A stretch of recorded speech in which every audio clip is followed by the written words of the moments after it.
আমার কাছে বহু জনজাতির বিদ্বান ব্যক্তিরা আমার কাছে এসছেন, ওনারা বলছেন আমরা স্ক্রিপ্ট আমাদের কাছে তৈরি আছে, আমরা স্ক্রিপ্ট দেব না, আমরা এই স্ক্রিপ্ট নেব না, কারণ ইস্যু শেষ হয়ে যাবে। ইস্যু শেষ, আরেকটা ইস্যু তাড়াতাড়ি বের করতে হবে। সেটা কি ইস্যু?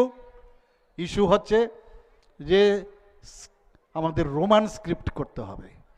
আরে রোমান স্ক্রিপ্ট, এটা আবার কি রোমান স্ক্রিপ্ট? বিদেশের যে স্ক্রিপ্ট তুমি কেন নেবে? ককবরক ভাষার আমরা উন্নয়ন করছি, ভাষার সাথে আমাদের সমস্যা নাই, ভাষা তো আমরা উন্নয়ন করছি, কিন্তু এটাকে দেখুন কিভাবে বানিয়ে বলছেন যে আপনাদের যে ছেলে মেয়ে তাদেরকে ইংরেজি পড়াবেন না, কি বাংলা পড়াবেন? আমরা তো বলছি বাংলার সাথে আপনি সরিয়ে দিন, বাংলার দরকার নেই।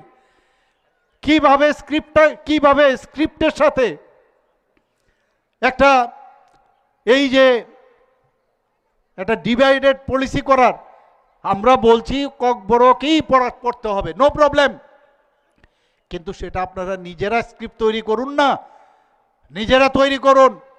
আপনি হিন্দিতে আপনারা কথা বলেন, দেবনাগরীতে কথা বলেন, দেবনাগরী নেন না, দেবনাগরী আমরা নেব না।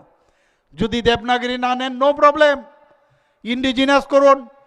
চাকমারা যদি নিজেদের স্ক্রিপ্ট করতে পারে, তাহলে আপনারা কেন স্ক্রিপ্ট করতে পারেন না? একটা ইস্যু চাই, পরীক্ষা আসছে, গতবারেও এই ধরনের প্রবলেম ওরা করেছে। আমি শেষ পর্যন্ত বললাম ঠিক আছে, আমার প্রবলেম নেই, ত্রিপুরা বোর্ড অফ সেকেন্ডারি এডুকেশনে যদি কেউ রোমান স্ক্রিপ্টে পরীক্ষা দিতে চায়, কোনো অসুবিধা নেই, অর্থাৎ স্ট্যাটাস কিউ আমি বলেছি, অর্থাৎ রোমান স্ক্রিপ্টেও পরীক্ষা দিতে পারবে, আবার বাংলা হরফেও পরীক্ষা দিতে পারবে, প্রবলেম নেই। বাই দিস টাইম আপনারা আপনাদের স্ক্রিপ্ট তৈরি করুন।